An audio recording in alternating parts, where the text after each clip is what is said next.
Peace, family, purpose-driven family. This your boy, motivational speaker, D.Carter. Man, listen, I'm excited. I'm excited because I got something very powerful for you. I know many of us, once you get mature enough, you focus on change, development, and elevation. Change, development, and elevation. Only fools believe that you can do the same thing expecting different results. Only fools believe that you're not supposed to grow, change, or switch it up. So I want you to be encouraged today that I got something very powerful for you.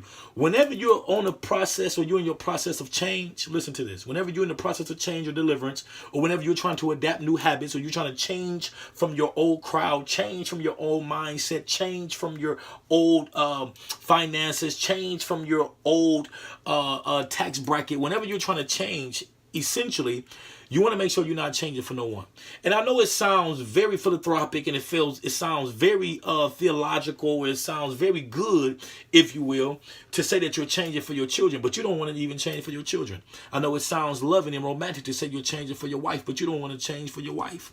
I know it sounds manly to say that you're changing for your brothers, but you don't even want to change for your brothers. Let me tell you this. The only thing and only person you need to be changing for is you. And it's called the law of unapologetically selfish. You have to be unapologetically selfish before you can become a philanthropist. Before you can help anyone, the first rule of nature is self-preservation. You understand what I'm saying? So in order for you to jump out of the water and help someone else, you have to first learn how to swim. Listen to what I'm telling you. Whenever you change and you want to develop, you have to change and develop because you want to see yourself being a better person. You have to get tired of constantly going down the same route. A man that is ready for one woman, it's because he's tired of having so many women that don't equal up to that one woman. You understand what I'm saying? A man that's tired of the streets, it's because everything he's done in the streets has led him to almost death or prison. Anytime a man or a woman is tired of doing something, that is the recipe it takes for change. You got to be tired. You got to be tired. So next time somebody tell you that they're changing or they're going to develop, or next time you tell yourself you're changing or you're going to develop, check your motives. Make sure it's not for your spouse. Make sure it's not for your children. Because let me give you this secret. Whenever someone does not respond to you the way you think you ought to be responded to, you're going to backtrack. You're going to, what the Islam brothers say, you're going to remove yourself off your deen. Why? Because you're upset that they're not giving you the applause that you feel you need. So when you change for your children and they go back and say, oh man, everybody trying to respect you, you still doing this, it'll make you backtrack.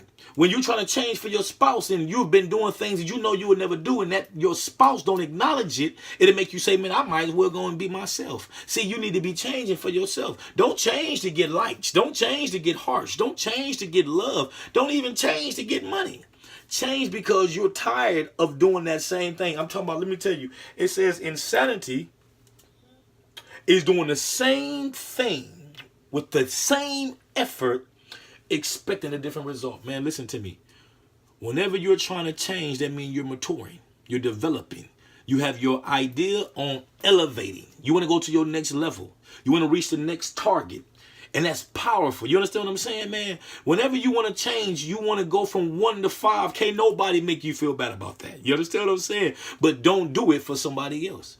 Because if a man or a woman, if you allow people to lift you up, when they don't like you and when they get mad at you, believe me, people going to let you down. Hey, man, this your boy, motivational speaker, D.Carter. Get at me.